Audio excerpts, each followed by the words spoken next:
Hi, இன்னைக்கு ஒரு குட்டி ரெசிபி பார்ப்போமா? வெண்டைக்காய் வச்சு வெண்டைக்காய் ஃப்ரை. இங்கே வந்து சம்மர் ரெய்னியாக இருக்குது, கிளைமேட் அவ்வளோ சூப்பராக இருக்குது. அதுக்கு வந்து சூடாக முறுமுறுன்னு ஏதாவது சாப்பிடும் போல் இருந்துச்சுன்னா இதை ட்ரை பண்ணி பாருங்கள். எப்படி செய்யலான்ட்டு வாங்க வீடியோக்குள்ளே போய் பார்க்கலாம். வாங்க வீடியோக்குள்ளே போகலாம். வெண்டைக்காவோட எட்ஜஸ் வந்து ஃபஸ்ட்டு நம்ம கட் பண்ணிக்கலாம். அதுக்கு முன்னாடி வெண்டைக்காவை நல்லா வாஷ் பண்ணி தொடச்சிக்கோங்க. இந்த பிசுபிசுப்பு இல்லாமல் நல்லா தொடச்சிக்கோங்க. எட்ஜஸை வந்து ரெண்டு சைடுமே எட்ஜஸ் வந்து கட் பண்ணி எடுத்ததுக்கப்புறம் வெண்டைக்காய் வந்து நீல வாக்கில் வந்து கட் பண்ணி எடுத்துக்கணும். ரொம்ப மொத்தமாக பெருசாக கட் பண்ணிடக்கூடாது. மீடியமாக ஃப்ரை பண்ணுற அளவுக்கு வந்து கட் பண்ணணும். நான் கட் பண்ணி காமிக்கிறேன் உங்களுக்கு, பாருங்கள்.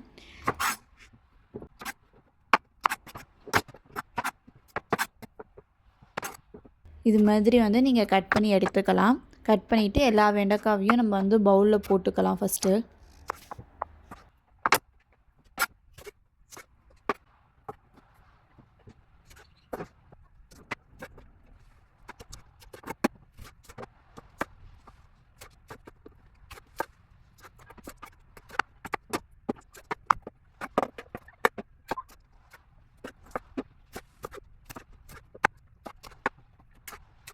நெக்ஸ்ட் இதில் என்னென்ன வந்து இன்க்ரீடியன்ட்ஸ் ஆட் பண்ணுறதுங்கிறத பார்க்கலாம்.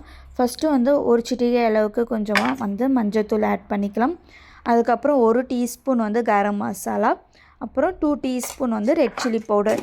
ஸ்பைசி இன்னும் உங்களுக்கு வேணும் அப்படின்னா கொஞ்சம் கூட எக்ஸ்ட்ரா ஆட் பண்ணிக்கலாம். நான் இன்றைக்கி வந்து 1.5 டீஸ்பூன் அளவுக்கு, ஏன்னா வந்து என்னோடய பேபிக்கு நான் கொடுக்குறனால நான் கம்மியாக ஆட் பண்ணிக்கிறேன்.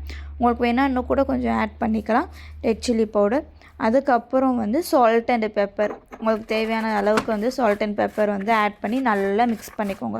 ஃபஸ்ட்டு இதை நல்லா மிக்ஸ் பண்ணதுக்கப்புறம் 2 டேபிள் ஸ்பூன் அளவுக்கு வந்து ரைஸ் ஃப்ளோர், வீட்டில் இருக்கிற அரிசி மாவு, அதை வந்து நீங்கள் போட்டு நல்லா கோட் பண்ணிக்கோங்க. அதுக்கப்புறம் 4 டேபிள் ஸ்பூன் அளவுக்கு கடலை மாவு, இது எல்லாத்தையுமே நல்லா ஒரு மிக்ஸ் பண்ணிக்கிட்டு அதுக்கப்புறம் லைட்டாக தண்ணி ஊற்றி தெளித்து நல்லா மிக்ஸ் பண்ணிக்கோங்க.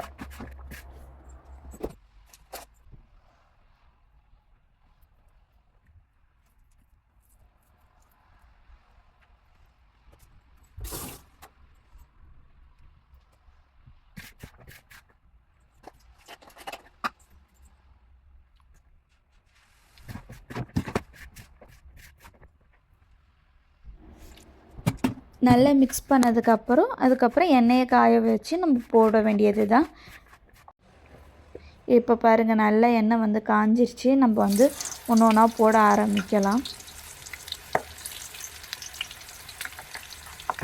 போட்டதுக்கப்புறம் நீங்கள் வந்து இந்த வெண்டைக்காய் வந்து இது மாதிரி ஒன்று ஒன்றா ஒட்டிக்கிட்டு இருக்கிறப்போ போட்டதுக்கப்புறம் வந்து இந்த கரண்டியை வச்சு நீங்கள் இது மாதிரி ஸ்ப்ளிட் பண்ணிங்கன்னா அப்படியே தனியாக வந்து ஸ்ப்ளிட் ஆக ஆரம்பிச்சிடும். இப்போ இது வந்து வேகட்டும், நல்லா வேகணும். நல்லா பார்த்திங்கனாவே தெரியும், நல்லா கிறிஸ்பியாக வரும். மேலே மொறுன்னு இருக்கும், பார்த்தாலே தெரியும். இது நல்லா வேகட்டும்.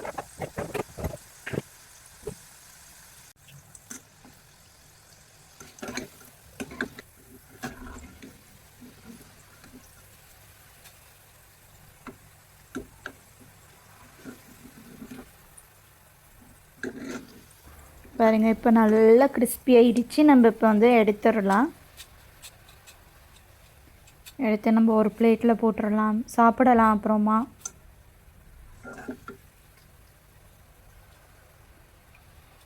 பாருங்கள், சவுண்டு எவ்வளோ வந்து அப்படியே கிறிஸ்பியாக நல்லா மொறுன்னு ரொம்ப டேஸ்டியாக இருக்குது. வெண்டைக்காய் பிடிக்காதவங்க கூட இது மாதிரி ஃப்ரை, ஏன்னா என்னோடய ஹஸ்பண்டுக்கு வந்து பிடிக்காது. அவங்க வந்து சாப்பிட்றப்ப தான் சொன்னாங்க, வெண்டைக்காய் பொரியல் பண்ணுறதுக்கு பதிலாக இது மாதிரி பண்ணி கொடுத்துரு அப்படின்னு சொன்னாங்க.